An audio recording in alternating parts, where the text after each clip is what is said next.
Hi hello, ഇന്ന് ഞാൻ പരിചയപ്പെടുന്ന മീനച്ചാറാണ്. കേരയാണ് എടുത്തിരിക്കുന്നത്.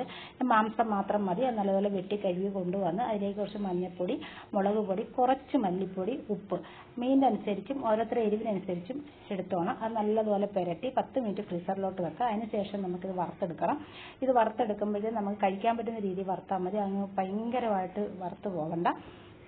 അതൊരു പാത്രത്തിലോട്ട് നമുക്ക് മാറ്റി വെക്കാം. അങ്ങനെ എല്ലാം വറുത്ത് കോരിയതിന് ശേഷം സൺഫ്ലവർ ഓയിലാണ് ഞാൻ എടുത്തേക്കുന്നത്. അതിലേക്ക് കുറച്ചും കൂടെ ഓയിൽ ഒഴിച്ചതിന് ശേഷം ഉലുവ, കടുക്, കറിവേപ്പില പൊട്ടുമ്പോൾ അതിലേക്ക് മുളക്, വെളുത്തുള്ളി, ഇഞ്ചി അത് സമ രീതിയിൽ എടുക്കണം. അതും കൂടെ ഒന്ന് മൂപ്പിക്കുക. മൂപ്പിച്ചതിന് ശേഷം അതിലേക്ക് 3 സ്പൂൺ കാശ്മീരി മുളക് പൊടി, 1/2 സ്പൂൺ മഞ്ഞൾപ്പൊടി, അതും ഒന്ന് ചെറുതായി ചൂടായി വരുമ്പോൾ നമുക്ക് വറുത്ത് വെച്ചേക്കുന്ന മീൻ അതിനകത്തോട്ട് തട്ടിയിടാം.